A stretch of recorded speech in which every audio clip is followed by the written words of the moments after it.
Hi guys, நான் உங்கள் Shawn Michael. Welcome back. இன்றைக்கி நம்ம top 5 crazy fact on fight கிளப்பை பற்றி தான் பார்க்க போகிறோம். ஸோ வீடியோக்குள்ளே போகிறதுக்கு முன்னாடி உங்களுக்கு 2 ரூலை சொல்கிறேன். ஃபர்ஸ்ட் ரூல் என்னென்னா, do not talk about fight club. And second rule என்னென்னா, வீடியோட லாஸ்ட்டில் சொல்கிறேன். ஃபைட் கிளப் மூவி ஒரு நாவலை பேஸ் பண்ணி தான் எடுத்திருக்காங்க. அது நம்ம எல்லாருக்குமே தெரியும்.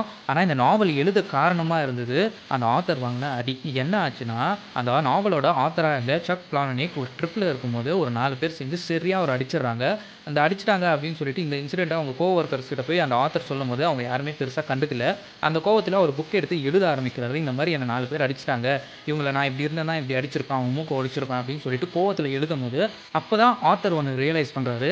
என்னால் பண்ண முடியாத ஒரு கேரக்டர் என்னோட இல்யூஷனல் கேரக்டர் பண்ணுது அப்படின்னு சொல்லி அவர் ரியலைஸ் பண்ணும்போது தான் அங்கே தான் பிராட் பிட்டோட கேரக்டர் உருவாகுது. இதுதான் ஃபைட் கிளப்போட ஸ்டோரிக்கு ஒரு ஆர்ஜினாவும் இருக்குது. ஃபைட் கிளப் மூவியை நீங்கள் இப்போ போய் ரீவிசிட் பண்ணிங்கனாலும் எல்லா சீன்ஸ்லையும், ஆல்மோஸ்ட் எல்லா சீன்ஸ்லையும் ஸ்டார்பக்ஸோட சிம்பிள்ஸ் அண்ட் கப்ஸை வந்து நோட்டீஸ் பண்ண முடியும்.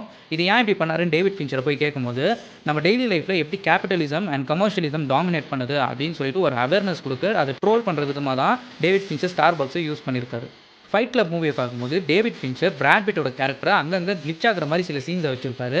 இதை ஏன் அப்படி பண்ணாருன்னா, பிராட் பிட்டோட கேரக்டர் இல்லியூஷனல் தான் அப்படின்னு சொல்லிட்டு ஒரு ஹிண்ட்டை ஸ்டார்டிங் படம் பார்க்கும்போதே சொல்லிட்டு இருப்பாரு.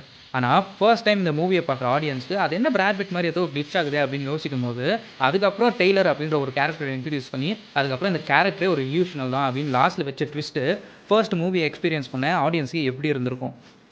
டேவிட் ஃபின்ச்சர் இந்த படத்தில் வர டெய்லர் அப்படின்ற கேரக்டர் ஹியூமன் ஃபேட்டை உருக்கி சோப்பை பண்ணியிருப்பாரு. அந்த சோப்புக்கு ஒரு மீனிங் இருந்துச்சு. டேவிட் ஃபின்ச்சர் என்ன மீன் பண்ணாருன்னா, சோப் அப்படின்றது ஒரு சொசைட்டியை வந்து க்ளீன் பண்ணுது அண்ட் ஹியூமன் ஃபேட்ன்றது கரப்ஷன். அதாவது அந்த ஹியூமன் ஃபேட்டை உருக்கி அந்த சோப்பு பண்ணும்போது அதை வச்சு இந்த சொசைட்டியை க்ளீன் பண்ணணும், அதாவது கரப்ஷன் எல்லாம் க்ளீன் பண்ணணும் அப்படின்னு சொல்லிட்டு டேவிட் ஃபின்ச்சர் மீன் பண்ணியிருப்பாரு. பிராட் பிட்டோட அழகே அவரோட பல்லு தான். ஆனால் இந்த மூவியில் வர டெய்லர் அப்படின்ற கேரக்டருக்கு ஒரு அத்தான்டிக் அண்ட் ரியலிஸ்டிக் லுக் வரணும்னு சொல்லிட்டு பிராட் பிட் அவராகவே அவரோட ஃப்ரண்ட் பல்ல செக் பண்ணிக்கினாரு. அதாவது பாதி பல்ல உடச்சிக்கினாரு.